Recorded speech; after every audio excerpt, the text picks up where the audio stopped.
Pernah kepikiran nggak sih, kenapa ya sejarah itu kok kayaknya berulang terus?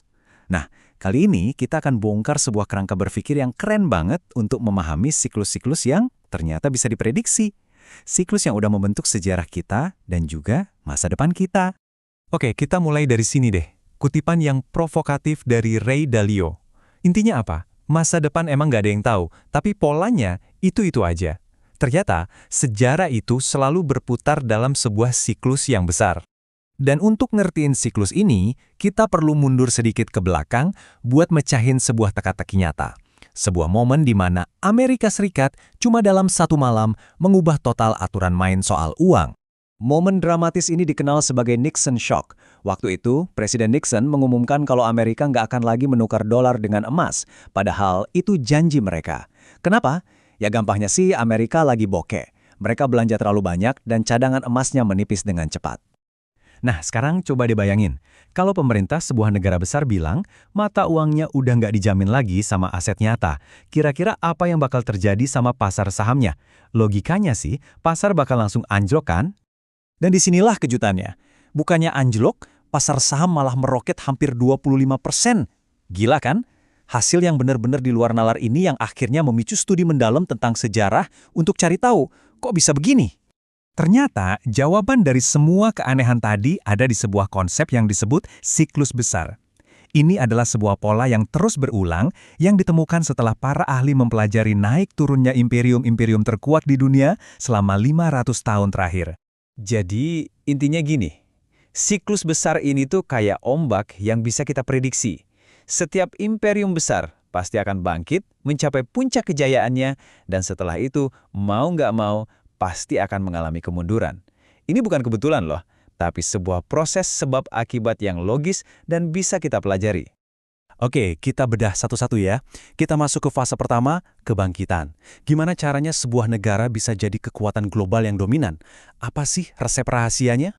Biasanya, semua ini dimulai dari pemimpin yang kuat dan revolusioner. Mereka ini jago banget merebut hati rakyat, terus memperkuat kekuasaan mereka, dan yang paling penting, mereka membangun sistem dan institusi yang benar-benar efektif.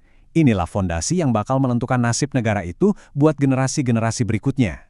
Nah, sistem yang sehat ini kemudian menciptakan efek domino yang luar biasa positif. Coba lihat di sini, semuanya itu berawal dari mana?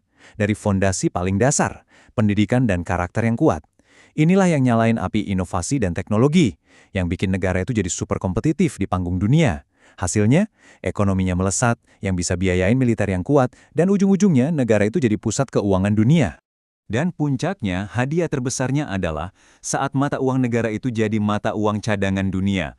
Artinya, semua negara lain pakai mata uang mereka buat berdagang dan menabung. Wah, ini sebuah keistimewaan yang luar biasa banget. Tapi, anehnya, justru di puncak kesuksesan inilah benih-benih kehancuran mulai tumbuh. Yuk kita pindah ke bagian kedua dari siklus ini, dan kita lihat gimana sebuah imperium yang begitu perkasa mulai goyah dari dalam. Salah satu retakan pertama yang paling kelihatan adalah kesenjangan kekayaan.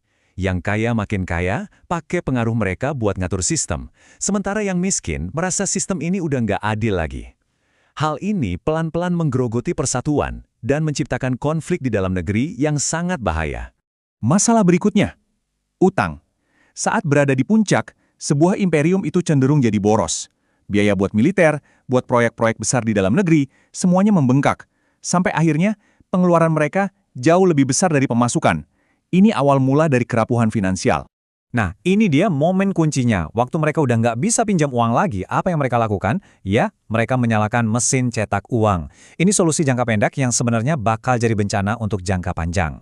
Dan inilah jawaban dari teka-teki tahun 1971 tadi. Ini adalah prinsip nomor 1 buat para investor. Kalau bank sentral ngeprint duit banyak-banyak buat nutupin utang, nilai uang itu pasti bakal anjlok. Orang-orang pintar bakal langsung mindahin kekayaan mereka ke aset real. Itulah kenapa harga saham, emas, dan komoditas langsung meroket. Ini adalah strategi lindung nilai klasik saat mata uang cadangan dunia mulai kehilangan kepercayaan. Oke, polanya udah jelas. Terus gimana? Cara kita pakai ini buat ngelihat kondisi dunia sekarang. Yuk, kita lihat gimana caranya kita bisa jadi detektif ekonomi. Pertanyaannya, apa kita beneran bisa mengukur posisi sebuah negara di siklus besar ini? Jawabannya, bisa banget. Anggap aja kita ini dokter yang lagi ngecek tanda-tanda vital kesehatan sebuah negara. Jadi ini dia beberapa indikator penting, tanda-tanda vital yang bisa kita pantau sendiri. Pendidikannya gimana? Masih inovatif gak? Utangnya dibanding pendapatan gimana? Kesenjangan sosialnya makin lebar atau enggak? Dan pastinya, kekuatan mata uangnya gimana? Dengan ngawasin angka-angka ini, kita bisa dapat gambaran yang lebih jelas tentang kesehatan dan arah suatu negara. Pada akhirnya, membalikkan sebuah tren kemunduran itu susah banget, tapi bukan berarti nggak mungkin. Ini bukan soal melawan musuh dari luar, tapi soal kemauan sebuah negara untuk berani mengambil keputusan-keputusan sulit demi memperbaiki masalah internalnya sendiri. Kalau kita tarik benang merahnya, seluruh teori yang kompleks ini sebenarnya cuma didorong sama dua hal yang super simple. Pertama, apakah kita hidup sesuai kemampuan kita, nggak lebih besar pasak daripada tiang? Dan kedua, apakah kita memperlakukan sesama warga dengan baik dan adil? Pertanyaan ini bukan cuma buat para pemimpin, tapi buat kita semua renungkan. Kira-kira, gimana